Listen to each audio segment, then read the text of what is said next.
Hey family, let's talk about something real today. Parenting Gen Z in this era. It's one of the most beautiful yet challenging assignments any parents can take on in this generation. You're not just raising children, you are raising future adults in a world that moves faster than ever before, with influences from everywhere: TikTok, YouTube, PS, even AI. We have the likes of Kia Sinat, Shanks, everybody trying to influence your kids digitally. Digital natives need present parents, actually. Gen Z kids were practically born with a phone in their hand, laptops, MacBooks, even. They process information fast.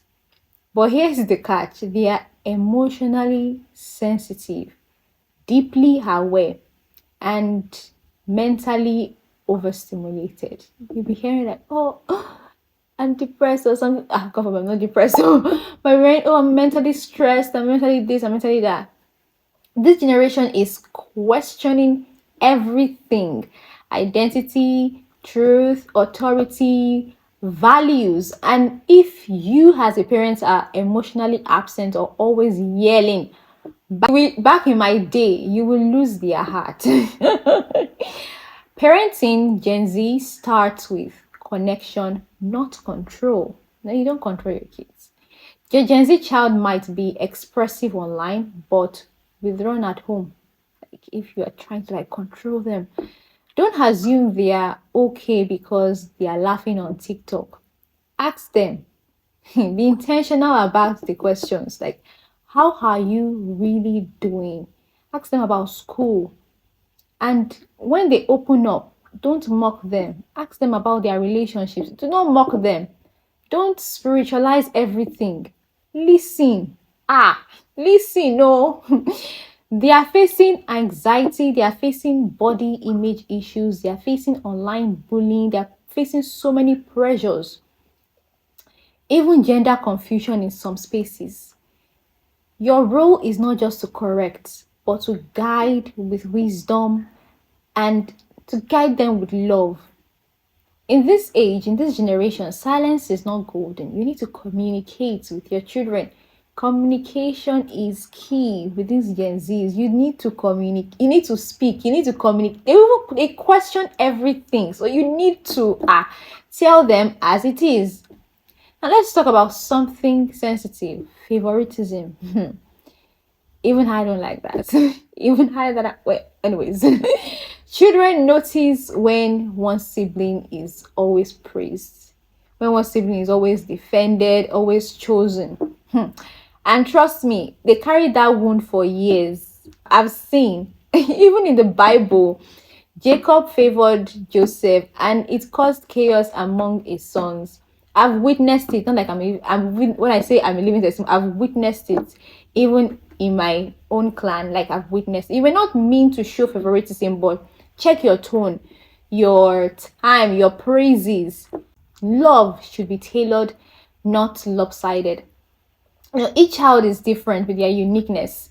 Celebrate them in that uniqueness. One might be academic, another might be artistic, one may be reserved, the other might be bold and audacious. Don't compare. Never you compare your children with the other. Comparison kills confidence. You never compare, even in relationships, even in marriages. You don't compare. Not talk of when you are raising your children.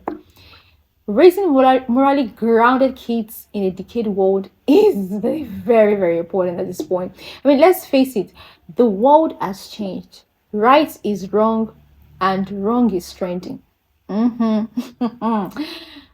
But your voice still matters. Don't just say, don't do this, or don't follow bad friends. You need to explicitly explain it to them. Show them why values matter. Let them see integrity in your own life. Be the book that they need. If you are lying to your boss, if you're gossiping at home but preaching honest, they will obviously ignore your words. If you're telling them do not do this, do that, and you're doing they will definitely not follow your path.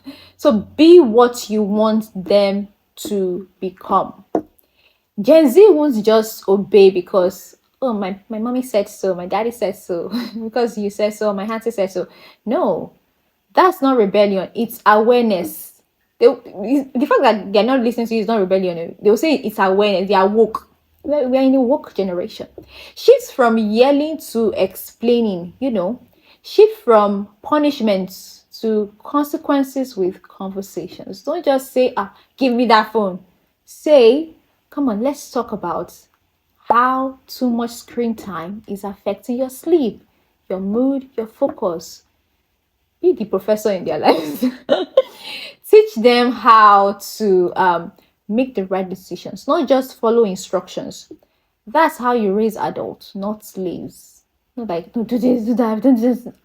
I saw a video recently of an elderly woman raising her voice at the younger lady seated by her. I don't know what transpired, but obviously it had to do with respect. Maybe the lady used some words, and this elderly woman, of course, she wasn't having it, and it caused braha in the car. you know there are words for you, there are words to use on the Gen Z, and likewise there are words to use for millennials and words to use to your parents, children. If you are listening to this, you don't just blurt out words. You need to be respectful in your conversations. You must be able to ask questions. Don't just assume. Sometimes your child will be quiet and you think that they are moody, but it might actually be stress, it might be heartbreak, or perhaps pressure. They can't just put it into words. So instead of like assuming or judging them, just ask them, is everything okay? Do you want to talk about it? And if they say no, you need to respect it. Do not force it. Just say, oh, I'm here when you are ready to talk. I'm here if you need me, when you need me. That's how you build trust with your children, with these Gen Zs. The world is loud. Friends, influencers, very loud. Culture, and they all have opinions. If your child feels judged at home, they will look for acceptance somewhere else. So, you need to correct them. Correct them, yes, but never make them feel unloved. Never be judgmental. Your voice might be firm, but let it be kind. Let it be rosy somehow. Your home shouldn't be a place of fear. Let it be a place of grace. You can't raise Gen Z with a 1995 parenting style. You can't raise a Gen Z with a 1994 parenting style. No. Read parenting books. Be aware, be knowledgeable. Watch Christian family podcasts. Learn about social media trends, not to control, but to understand your children. Don't just raise children, grow with them. Grow with them.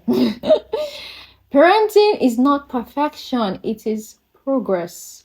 You make mistakes, yes. You will say the wrong things you're not supposed to say. You would even act like your own mother sometimes. But what matters most is your heart, your consistency, your prayers, your presence in your children's lives, and your words. Your words, very important. May God teach us how to raise Gen Z rightly, in this perverted world, May they shine in their generation, in Jesus' name.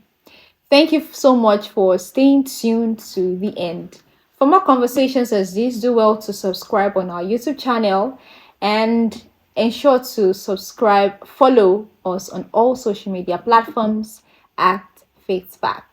I remain your host with the most, Okwemi Olugbemi, aka Adasa. See you in the next episode. Toodles.